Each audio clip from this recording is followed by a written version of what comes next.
எங்களுக்கு இரங்கும். தேவரீர் எங்களுக்கு இறங்கி எங்களை ஆசீர்வதித்து உம்முடைய முகத்தை எங்கள் மேல் பிரகாசிக்க பண்ணும்.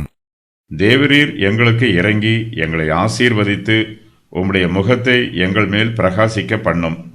சங்கீதக்காரருக்கு தேவனுடைய ராஜ்யத்தை பற்றிய வெளிப்பாடு கிடைத்திருக்கிறது. தேவனுடைய ராஜ்யம் விஸ்தரிக்கப்படுவது பற்றி சங்கீதக்காரர் தீர்க்க தரிசனமாய் சொல்லுகிறார்.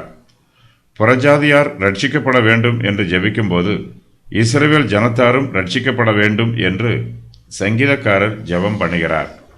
தேவரீர் எங்களுக்கு இரங்கும் என்றும் எங்களை ஆசீர்வதியும் என்றும் உம்முடைய முகத்தை எங்கள் மேல் பிரகாசிக்க பண்ணும் என்றும் சங்கீதக்காரர் இஸ்ரவேல் ஜனத்தாருக்காக ஜெபிக்கிறார். இஸ்ரவேல் ஜனத்தார் செழித்திருக்க வேண்டும். அவர்கள் சம்பூரணமாய் ஆசீர்வதிக்கப்பட்டிருக்க வேண்டும். நம்முடைய கர்த்தராகிய இயேசு கிறிஸ்து நமக்கு ஜெபிக்க கற்றுக் கொடுக்கும்போது எங்கள் பிதாவே என்று ஜெபிக்குமாறு சொன்னார். நாம் மற்றவர்களுக்காகவும் ஜெபிக்க வேண்டும், மற்றவர்களோடும் ஜெபிக்க வேண்டும் என்பதே இயேசு கிறிஸ்துவின் உபதேசம்.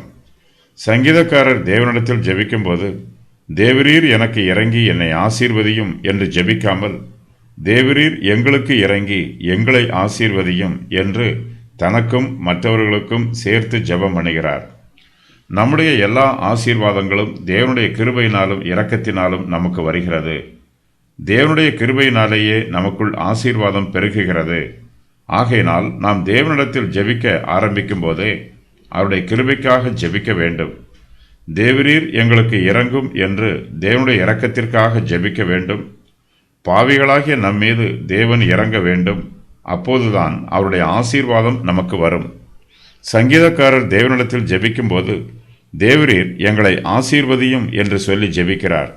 தேவன் தம்முடைய வாக்குத்தத்தத்தின் பிரகாரமாய் நம்மை ஆசீர்வதிப்பார். அவருடைய வாக்குத்தத்தத்தில் உள்ள எல்லா நன்மைகளினாலும் நம்மை நிரப்புவார். தேவரீர் எங்களை ஆசீர்வதியும் என்பது பொதுவான ஜெபம். இந்த ஜெபத்தை நாம் எல்லா வேளைகளிலும் ஏறெடுக்கலாம். சங்கீதக்காரர் தேவனிடத்தில் ஜெபம் பண்ணும்போது உம்முடைய முகத்தை எங்கள் மேல் பிரகாசிக்க பண்ணும் என்று சொல்லி ஜெபிக்கிறார்.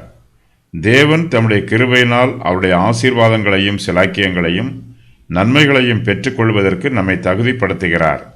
தேவன் நம்மை தகுதிப்படுத்திய பின்போ தம்முடைய ஆசீர்வாதத்தின் அடையாளமாக ஒரு பகுதியை நமக்கு தருகிறார். உம்முடைய முகத்தை எங்கள் மேல் பிரகாசிக்க பண்ணும் என்னும் வாக்கியத்திற்கு எங்களோடு கூட இரும், எங்களோடு கூட வாரும், எங்களுக்காக யுத்தம் பண்ணும், எங்களை ஆசீர்வதியும், எங்களை வழிநடத்தும் என்பது பொருளாகும்.